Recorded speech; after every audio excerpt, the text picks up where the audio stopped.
രാത്രികാലത്ത് Kumily അട്ടപ്പള്ളത്തെ tipper ലോറികളുടെ അനധികൃത മണ്ണെടുപ്പിൽ പ്രതിഷേധവുമായി നാട്ടുകാർ. ടിപ്പറുകളുടെ അമിത വേഗതയാണ് പ്രദേശവാസികളെ ബുദ്ധിമുട്ടിലാക്കുന്നത്. ഇതേസമയം കഴിഞ്ഞ ദിവസം ടിപ്പർ മുൻപോട്ടെടുത്തപ്പോൾ അച്ഛനും 13-കാരനായ മകനും മതിലിനിടയിൽ കുരുങ്ങി പരിക്കേറ്റിരുന്നു. കുമളിക്ക് സമീപം അട്ടപ്പള്ളം എലിഫന്റ് റോഡ് ജംഗ്ഷനിലാണ് സംഭവം. ഇവിടെ രാത്രികാലങ്ങളിൽ ടിപ്പറുകളുടെ അമിതവേഗം കാരണം റോഡിലെ കുടിവെള്ള പൈപ്പുകൾ പൊട്ടുകയും പൊടിപടലങ്ങൾ ഉയരുന്നതും നാട്ടുകാരിൽ ചിലർ ചോദ്യം ചെയ്തു. രാത്രി 10-ന് ശേഷം മണ്ണുമായി പോയ ടിപ്പർ ലോറി തടഞ്ഞു.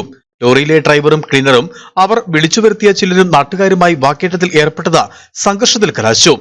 തടഞ്ഞിട്ട ലോറി വേഗതയിൽ മുൻപോട്ടെടുത്തപ്പോഴാണ് വാഹനത്തിന് മുന്നിൽ നിന്നിരുന്ന അട്ടപ്പള്ളം രാജേഷ് ഭവനിൽ സി രാജേഷിനും 13-കാരനായ മകനും ലോറിക്കും മതിലിനുമിടയിൽ ഒടുങ്ങി പരിക്കേറ്റത്. ഇവരെ കുമളിയിലെ സ്വകാര്യ ആശുപത്രിയിൽ പ്രവേശിപ്പിച്ചു. തുടർന്ന് പോലീസിന് വിവരമറിയിച്ചതോടെ ടിപ്പർ ലോറിയിലുണ്ടായിരുന്ന ക്ലീനറെ കസ്റ്റഡിയിലെടുത്തു. ഇവിടെ രാത്രികാലങ്ങളിൽ സ്ഥിരം ടിപ്പർ ലോറികളിൽ മണ്ണടിക്കുന്നത് പതിവാണെന്ന് പ്രദേശവാസികൾ കുറ്റപ്പെടുത്തി. 10 മണിക്ക് ശേഷവും ഈ വാഹനം മണ്ണെടുക്കുന്നതിന് വന്ന സമയത്ത് നാട്ടുകാർ ആ വാഹനം തടയുകയും അവരോട് മണ്ണെടുക്കാൻ പോരുമെന്ന് ആവശ്യപ്പെടുകയും ചെയ്തു. അപ്പോൾ ഇങ്ങനെ സംസാരിച്ചിരുന്ന സമയത്ത് ഡ്രൈവർ പെട്ടെന്ന് അവരുടെ രോഷാനായി ടിപ്പർ എടുക്കുന്ന സമയത്ത് നാട്ടുകാരിൽ 2 പേരെ രാജേഷിന്റെ കൂട്ടി ലോകേഷും ടിപ്പറിനും മതിലിനും ഇടയിൽപ്പെട്ട് ഞെരിയുന്ന ഒരു സാഹചര്യം ഉണ്ടായി.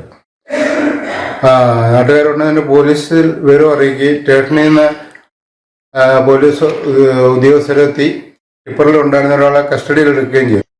സ്വകാര്യ ആശുപത്രിയിൽ പ്രവേശിപ്പിച്ച രാജേഷിന് പുറത്തും മുഖത്തുമാണ് പരിക്കേറ്റത്. 13-കാരനായ മകന് കണ്ണിലും പുറത്തും പരിക്കുണ്ട്. മകനെ വിദഗ്ധ ചികിത്സയ്ക്കായി കോട്ടയം ESI ആശുപത്രിയിലേക്ക് റെഫർ ചെയ്തു. സംഭവത്തിൽ കുമളി പോലീസ് കേസെടുത്ത് അന്വേഷണം നടത്തി വരികയാണ്. Idukki vision news, Kumily.